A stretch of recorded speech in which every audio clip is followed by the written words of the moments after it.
안녕하세요. 저는 서울에 혼자 살고 있는 돌싱 30대 남자입니다.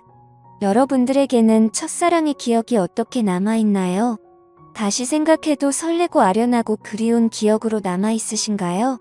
남자는 생각만 해도 설레는 첫사랑을 죽을 때까지 못 잊는다고 하던데 저는 다른 의미로 첫사랑을 죽을 때까지 못 잊을 것 같아요. 어쩌다 제 첫사랑의 기억이 이렇게 바뀌게 되었는지 지금부터 이야기를 풀어볼게요. 저는 고등학생 때 같은 반이었던 아내를 보고 첫눈에 반해 짝사랑을 해왔었어요. 가슴 간질간질거리는 저의 첫사랑이 그렇게 시작된 것이죠. 아내는 미모가 뛰어나서 전교생에게 정말 인기가 많았어요. 여자들은 아내가 쓰는 물건들을 따라 샀었고 학교에서 인기 좀 있다는 잘생긴 애들도 아내의 뒤를 졸졸 따라다녔었어요. 하지만 저는 잘생긴 것도 아니고 그렇다고 날씬한 것도 아니라서 뒤에서만 아내를 봤었어요.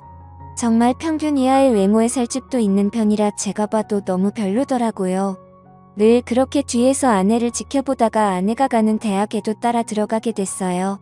아무리 그래도 그 정도까지 하냐고 말하시겠지만 저는 그만큼 아내를 무척이나 좋아했었거든요. 제 세상은 아내에 의해 흘러간다고 볼 수 있었어요. 그렇게 대학을 가서도 혼자 속으로만 좋아하다가 대학 졸업할 때쯤 제가 용기를 내서 아내에게 고백을 했어요. 현이야, 친하지도 않은 내가 이렇게 불러내서 당황했지. 졸업하기 전엔 꼭 너한테 하고 싶은 말이 있어서 불렀어. 나 너 좋아해, 현이야. 나도 알고 있었어. 고등학생 때부터 뒤에서 계속 나만 보던데 어떻게 몰라? 다른 애들은 나랑 얘기 못해서 안달이었는데 넌 끝까지 쳐다만 보더라.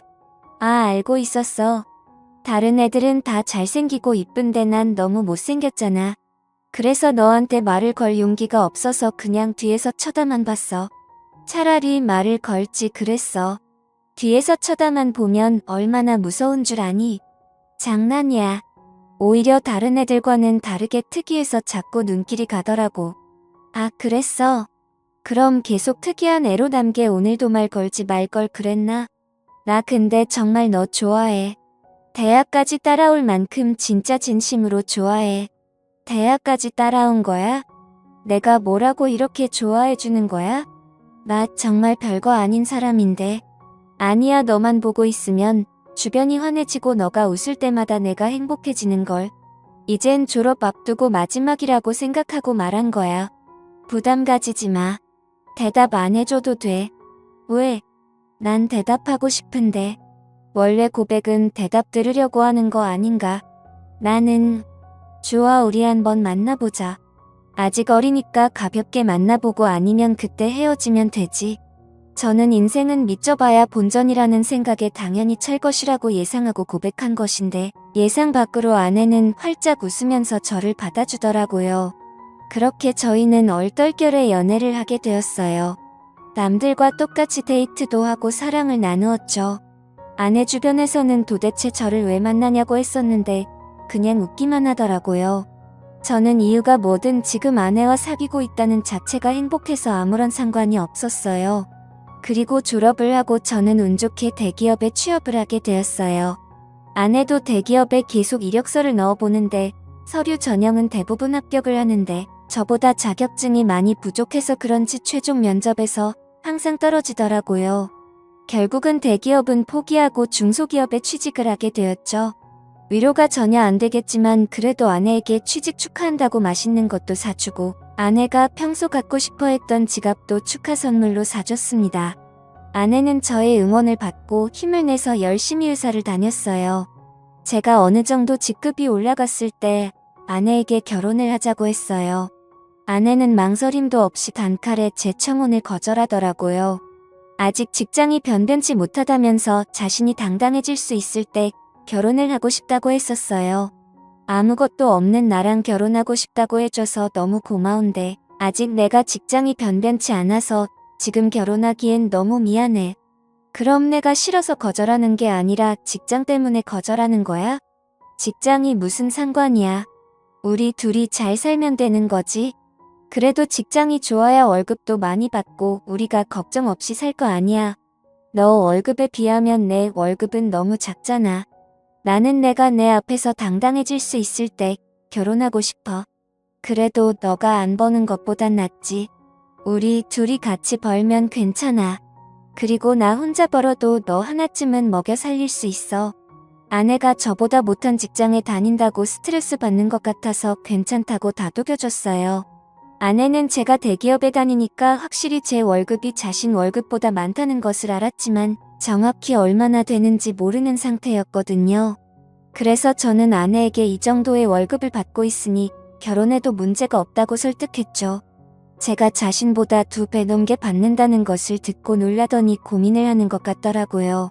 계속되는 저의 설득 끝에 아내는 긍정적으로 생각이 바뀐 것인지 제 청혼을 받아주었어요. 제가 이렇게 결혼을 서두르게 된 이유는 회사에서도 아내가 인기가 많은 것 같더라고요. 아내가 종종 회사에서 치근덕거리는 남직원이 있다고 얘기를 꺼낼 때마다 다른 남자들이 더 이상 치근덕거리지 않게 얼른 결혼을 해야겠다는 마음을 먹게 됐죠. 저는 그렇게 힘들게 아내와 결혼하는데 성공했습니다. 저희는 결혼한 지 2년이 지났는데도 자식 없이 여전히 둘이서 신혼생활을 보내고 있어요. 사실 아무리 노력을 해도 아이가 저에게 찾아올 생각을 하지 않더라고요. 아내와 저는 아직 젊으니까 조급해하지 말고 아이가 찾아올 때까지 천천히 기다려보기로 했어요. 그러다 결혼 3년 차가 되었을 때 아내가 임신을 했더라고요. 저의 부모님은 아들이든 딸이든 상관없다며 너무 수고했다고 고맙다면서 아내의 손을 꼭 잡고 오셨어요. 아내도 어머니의 눈물을 보고선 살짝 눈가에 눈물이 고였더라고요. 며느리 아끼는 시부모님 덕분에 낙동강 오래할 신세가 된 저만 힘들어졌었어요. 아내 회사가 중소기업이어도 설립자가 여성분이어서 그런지 복지가 대기업 못지않게 좋더라고요. 아내는 일을 하면 스트레스 받을까봐 아이를 위해 휴직을 하고 집에서 쉬고 있었어요. 혹시나 쉬면서 집안일이라도 할까 어머니께서 집에 오셔서 아내 대신 집안일을 다 해놓고 가시더라고요. 저도 퇴근하고 오면 어머니의 잔소리를 듣고 아내의 시중을 들기 시작했고요. 아내 시중을 들면서도 저는 태어날 아이 생각에 하나도 힘들지 않았고 행복했어요. 저희는 아들, 딸 구애받지 않으려고 병원에 검진을 가도 성별을 알려고 하지 않았어요. 출산하고 아이를 보러 신생아실에 갔는데 아내를 아주 쏙 빼닮은 귀여운 딸이더라고요. 엄마를 닮아서 그런지 아이의 얼굴이 벌써 완성형이라고 호들갑 떨었다가 아내한테 주책이라면서 벌써 딸바보 됐냐고 등짝 한 대 맞았네요.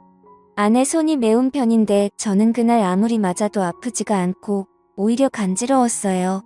이래서 다들 딸 낳으면 딸바보가 되는 건가 보다 싶더라고요. 딸이 태어난 지 이제 1년이 넘어가기 시작했을 때 저는 집 앞에서 충격적인 장면을 목격하게 됐습니다. 제가 집급이 올라가면서 회의다 뭐다 여기저기 불려다니다 보니 정시 퇴근하는 아내가 항상 저보다 먼저 집에 와 있었어요. 그런데 제가 몸이 안 좋은 것 같아서 회의에 참석하지 못하고 집에 바로 온 적이 있었어요. 차를 주차하고 내리려고 가방을 챙기는데 어떤 차에서 내리는 아내가 보이더라고요. 아내는 운전면허가 없어서 항상 제가 데려다 주거나 대중교통을 이용해서 출퇴근을 했었거든요. 저는 처음엔 동료가 데려다 준 거라고 생각하고 신경을 쓰지 않으려고 했었어요. 그런데 아내가 집에 들어가려고 할 때 남자가 차에서 내리더니 아쉽다는 듯 아내의 손을 잡더라고요. 저는 내리려고 손잡이에 올린 손을 떼고 그 모습을 어처구니 없이 쳐다보고 있었어요. 아내는 남자를 보면서 웃고 있고 남자는 잡은 손을 앙탈 부리듯이 흔들고 난리도 아니더라고요. 다른 사람이 보면 그 둘이 부부인 줄 알겠더라고요. 하필이면 제 차가 입구 정면에 주차하고 있어서 제 블랙박스에 그 장면이 그대로 다 찍혔었어요. 저는 차 안에서 나오지 않고 아내가 들어간 후에도 그 장면만 계속 돌려보고 있었어요. 잘못 생각한 거라고 현실을 부정하려 했지만 보면 볼수록 외도가 맞는 것 같아서 화가 나더라고요. 더 확실한 증거를 잡아야겠다는 생각에 저는 집으로 바로 들어가지 않았어요. 차 안에서 쉬다가 원래 제가 퇴근하던 시간에 맞춰서 집에 들어갔죠. 아내가 웃으면서 저한테 왔냐고 말하는데 온몸에 소름이 돋았어요. 저는 아무것도 못 본 사람 마냥 아내에게 평소와 다를 것 없이 똑같이 대했었어요. 아내가 음식을 하는 동안 혹시나 다른 증거들이 나오지 않을까 싶어서 아까 아내가 입고 있었던 코트를 뒤졌는데 아무것도 나오지가 않더라고요. 저는 아내가 잘 때 휴대폰을 몰래 확인해 보기로 마음먹었습니다. 아내가 먼저 잠든 것을 확인하고 휴대폰을 들고 조용히 거실로 나왔어요. 잠금이 걸려 있었는데 비밀번호가 딸 생일이더라고요. 저는 고민할 것도 없이 제일 먼저 카카오톡을 들어가 보았어요. 전보회사 직원들과의 단톡이나 제가 알고 있는 고등학교 친구들과의 단톡이었는데 유일하게 한 사람만 개인톡을 하고 있더라고요. 저장명도 심상치 않은 게 제 직감으로는 이 사람이 아까 아내를 데려다 준 사람이라고 생각했죠. 개인톡을 들어가 보니 역시나 제 예감이 딱 들어맞았더라고요. 아내가 저랑 연애했을 때보다 그 사람이랑 더 달달하게 카카오톡을 주고받았어요. 그런데 두 사람이 사귄 지가 꽤나 오래된 사이였던 것 같았어요. 같이 데이트하면서 찍은 음식 사진에 남자가 살짝 걸려있는 사진들과 대놓고 찍은 커플 사진들도 있길래 모조리 제 휴대폰으로 옮겨 놓았어요. 그리고 다음날 아침밥을 먹으면서 아무렇지 않은 표정으로 평소 대화하듯 아내에게 이혼 서류를 준비하라고 했어요. 아내는 잘못 들은 건가 싶은 표정으로 갑자기 무슨 소리냐고 하더라고요. 저는 아무 말하지 않고 커플 사진을 아내의 폰으로 전송했어요. 방금 내가 당신한테 사진을 하나 보냈는데 그게 우리 이혼 사유예요. 그러니까 군말 없이 퇴근하면 이혼 서류 준비하고 당신 짐 싸놓고 있어. 여보 내가 미안해. 다신 안 그럴게. 잘못했어. 내가 당장 그 남자 정리할게. 우리 딸을 봐서라도 이혼만은 안 돼. 엄마는 아빠 없는 애로 키울 수 없잖아. 안 그래? 그걸 아는 사람이 남편 두고 이렇게 딴 남자를 만나고 있었던 거야? 저번에 친구랑 저녁 먹고 온다고 했던 날도 그 남자랑 먹었더라. 그땐 정말 아무 사이 아니었어. 그날은 둘 다 상사한테 엄청 혼나고 퇴사 고민할 만큼 힘들길래 같이 저녁 먹으면서 아주 연하고 헤어진 게 다야. 진짜야. 거짓말 치지 마. 내가 그전 대화까지 안 봤을 것 같아. 내가 사진만 대충 본 줄 아는 거냐고. 대화 내용까지 다 봤는데 왜 거짓말 치는 거야? 나도 모르겠어. 이렇게 거짓말해서라도 당신 잡고 싶었나 봐. 내가 잘못했어. 나를 욕해도 좋아. 그런데 이혼만은 절대 안 돼 여보. 그래? 그럼 지금 그 놈이랑 당장 헤어져. 그렇지 않으면 난 무슨 짓 할지 몰라. 당신 회사에 불륜 증거 다 뿌리고 이혼할 수도 있어. 아내는 회사에 불륜 사실을 알리겠다고 하니 당장 그 남자에게 전화해서 이별을 통보하더라고요. 그리고 며칠 뒤 아내한테 들은 얘기인데 아내와 헤어지고 그 남자는 이직을 했다더라고요.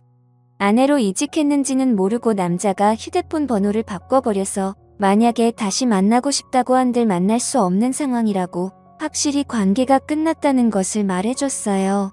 저는 제가 있는 앞에서 이별을 통보했던 아내라 저 말을 의심조차 하지 않고 믿었던 것 같아요. 조금이라도 의심해보고 제가 직접 알아봤어야 할 내용이었는데 말이에요. 그리고 저희는 다시 예전 신혼 때처럼 관계 회복에 성공했어요. 아내가 미안했는지 그 사건 이후로 제게 과하다시피 너무 잘해주더라고요. 그 행동도 의심해봤어야 했는데 말이에요. 그 사이에 귀여운 딸이 저희에게 한 번 더 찾아왔어요. 이번에도 아내를 쏙 빼닮아 너무 이쁘더라고요. 어쩜 두 딸 모두 좋은 유전자만 받고 태어난 건지 눈에 넣어도 안 아플 지경이었어요. 제가 한동안 딸 보는 재미가 얼마나 쏠쏠했는지 몰라요. 주위 사람들한테 요즘 딸 보는 맛에 산다고 말하고 다닐 정도였어요. 요즘은 아들보다 딸이 더 좋다고 하던데 딸들을 보고 있으니 왜 그런 말을 하는지 알 것 같았어요. 어찌나 애교도 많고 저를 보고 방긋방긋 잘 웃던지 나중에 커서 딸이 결혼한다고 하면 정말 대성통곡할 것 같았어요. 저는 영원히 제 딸들을 옆에 끼고 살 수 있을 줄만 알았어요. 그날만 아니었다면 말이죠. 제가 중요한 프로젝트를 맡고 있어서 잠을 제대로 못 잔 적이 있었어요. 평일엔 프로젝트 때문에 주말엔 딸들 보느라 피로가 누적이 되었던지 그날은 정말 낮잠을 안 자면 제가 과로사 할 수도 있겠다는 생각이 들더라고요. 웬만하면 아이들을 봐주려고 했는데 도저히 못 버티겠어서 정말 오랜만에 주말에 잠시 낮잠을 잤었어요. 그러다 중간에 목이 너무 말라서 잠에서 깨버렸어요. 거실에서 아내가 통화를 하는지 문틈 사이로 아내 목소리가 어렴풋이 들리더라고요. 스피커폰으로 해놓은 건지 간간히 다른 사람 목소리도 들렸었어요. 저는 목이 말라서 아플 지경이길래 물을 마시려고 손잡이에 손을 올렸는데 아내가 하는 말에 문을 열지 못하고 그 자리에서 굳어버렸어요. 오늘 남편 얼굴 보는데 날이 가면 갈수록 더 못생겨지더라.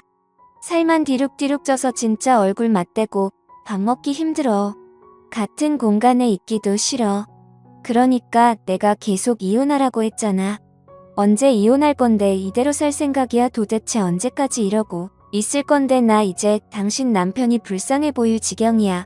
아니 뭐 아직 애들도 어리고 내 월급으로 애들 키우는 건 힘들잖아. 그렇다고 당신 월급도 많은 게 아니니까 조금만 더 있다가 하려고.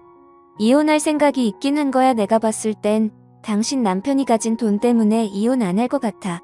말로만 이혼할 거라고 하고 계속 이런 식이면 나 당신 남편한테 다 말할 거야. 아 좀 기다려보라고 했잖아. 왜 이렇게 보채는 거야. 매력 떨어지게. 우리 딸 부족함 없이 키워야 하지 않겠어. 그러니까 조금만 참아. 그건 그렇긴 한데 나도 애기들 보고 싶단 말이야. 맨날 사진으로만 보고 나도 실제로 애기들 알아보고 싶어. 근데 지금 자기 애도 아닌데 자기 애라고 믿고 저렇게 좋아 죽는 꼴이 너무 웃겨. 진짜 멍청한 거 아니야. 얼굴이 자기랑 너무 다르잖아. 당신 닮아서 얼마나 예쁜데 자기 애라고 믿지. 얼핏 들었을 때 대화 내용으로 아내가 상남이랑 통화하고 있었다는 걸 알아차렸어요. 얼굴 얘기하면서 제 험담을 할 때부터 저는 손을 뻗어서 화장대에 있던 제 폰을 들고 아내의 통화 내용을 녹음하기 시작했어요. 둘이서 오가는 대화들이 정말 갈수록 가관이더라고요. 제 험담은 그럴 수 있다고 생각했는데 이제껏 제 딸이라고 믿었던 애들이 알고 보니 제 딸이 아니라 상간남 딸이라고 하니까 너무 충격적이더라고요. 저는 들고 있던 폰을 바닥에 떨어뜨렸고 그 소리에 아내가 놀란 듯이 황급히 전화를 끊더니 방문을 열고 불을 켜더라고요. 불을 켜자마자 바로 앞에 서 있던 저를 발견하고 놀라서 소리를 질렀더라고요. 여보 당신 언제부터 여기 있었어? 혹시 내가 통화하는 걸 들은 거야? 어디서부터 들었어? 다 들었어. 너 당장 내 집에서 나가. 더 이상 내 목소리 듣고 싶지 않으니까. 아무 말 하지 말고 지금 조용히 그대로 문 열고 나가. 여보 이거 오해야. 내 말 좀 들어봐. 당신이 지금 어디서부터 뭘 들었든다 오해야. 그러니까 이거 드라마 얘기야. 내가 요즘 보는 막장 드라마 있는데 그 얘기하는 거였어. 내가 방금 분명히 당신 목소리 듣고 싶지 않다고 말했을 텐데. 나가 안 나가 못 나가겠으면 내가 나가게 만들어줘. 아이들 데리고 당장 나가. 여보 내가 정말 미안해. 나 여기서 절대 못 나가. 한 발자국도 안 나갈 거야. 여기서 나가면 정말 갈 곳이 없어. 그러니까 제발 한 번만 봐줘. 괜히 입만 아프게 더 말할 필요 없고 여기 있는 물건들 다 내 돈으로 산 거니까 그대로 두고 귀찮게 짐 쌀 필요 없지. 몸만 나가면 되겠네. 아이들 데리고 나가. 아내는 계속 나갈 수 없다면서 제 바짓가랑이를 잡고 늘어지더라고요. 우리가 싸우는 소리에 놀란 애들도 울고 물고 난리가 났었어요. 제 애가 아니라는 말을 들으니 더 이상 애들이 울든 말든 달래주고 싶지가 않았어요. 아이용품은 우리 집에 더 받자 필요가 없으니 대충 애들 짐만 챙겨서 아내 손에 쥐어줬어요. 아내는 제가 쥐어진 가방을 던지고 못 간다면서 바닥에 들어 눕더라고요. 제가 경찰에 전화하는 신용을 하니 아이들을 데리고 나갔어요. 알고 보니 아내는 전에 저한테 들었던 그 상간남과 계속 만나고 있었더라고요. 저번에 헤어졌다는 말도 거짓말이었고 일찍을 했다는 말도 전부 거짓말이었어요. 그렇게 저를 속이고 둘은 뒤에서 만남을 이어갔던 거예요. 아내의 자식이라고 믿었던 딸들도 그 남자와 아내 사이에서 낳은 딸들이었던 거죠. 지금까지 저와 자신 사이에 아이를 낳고 싶지 않아서 피임약을 복용하고 있었더라고요. 아내는 상간남이 가진 게 쥐뿔도 없었는데 단지 얼굴 하나만 보고 만난 것이었어요. 저랑은 그저 돈을 많이 버니까 돈 때문에 계속 만나다가 결혼까지 하게 된 것이었죠. 아내는 모든 사실을 알고 바로 변호사 선임해서 이혼 소송과 상간남 소송을 했어요. 아내와 상간남은 제게 당장 줄 돈이 없다고 미안하다고 빌더라고요. 여보 내가 잘못했어. 당신이 이혼하라면 이혼해줄게. 우리 소송까지는 하지 말자. 그래도 같이 살아온 세월이 있는데 합의 이혼으로 끝내면 안 될까? 정말 죄송합니다. 용서받지 못할 짓 한 거 알아요. 그치만 소송만은 하지 말아주세요. 모아둔 돈도 없어서 당장 위자료 줄 돈이 없어요. 이렇게 부탁드립니다. 이렇게 될 거라고 예상을 못했나 봐요. 제가 저번에도 용서하고 넘어가 주니까 이번에도 사과하면 그냥 넘어갈 줄 알았어요. 저 절대 고소 취할 생각 없습니다. 아내가 외도한 게 이번이 처음이도 아니고 심지어 똑같은 남자랑 다시 외도를 했는데 저는 너무 괘씸해서 그 둘을 선처해줄 마음이 전혀 없었어요. 결국 둘은 저한테 줄 위자료가 없어서 사채까지 써서 줬더라고요. 매달 정확하게 들어오는 월급 받고 사채를 쓴 모양인데 제가 가만히 있을 리 없었죠. 저는 불륜 증거들을 아내 회사에 뿌리기 시작했어요. 회사 내 커뮤니티에 익명으로 녹음본과 함께 글도 올렸고 텍스로 커플 사진들도 보내고 제가 할 수 있는 건 다 했었어요. 결국 아내와 상간남은 회사에서 질타를 받으며 그대로 쫓겨났습니다. 그리고 현재까지도 빚쟁이들을 피해 도망다니고 있는 것 같더라고요. 그러게 처음 제가 용서하고 넘어가줬을 때 정신을 차렸어야 했는데 자기 발등 자기가 찍는 짓을 왜 안 하십니까? 저는 정말 죽을 때까지도 이 일을 절대 못 잊을 것 같아요. 다시는 결혼할 생각도 그렇다고 연애를 할 생각도 전혀 없어요. 저는 이렇게 혼자서 걱정 없이 사는 것도 괜찮을 것 같다는 생각을 해요. 오히려 부양할 가족이 없으니 마음이 더 편해졌어요. 저야 어머니는 아직도 집사람이 바람펴서 유인한 줄 모르고 계세요. 나이도 많으신데 혹시나 충격에 쓰러지실까봐 영원히 제 가슴에만 묻어두려고 합니다. 여러분들은 첫사랑의 기억이 꼭 이쁘게 남아있었으면 좋겠네요. 지금까지 제 이야기 들어주신 모든 분들께 감사합니다. 모두 가족들과 행복하고 따뜻한 겨울 보내시길 바랍니다.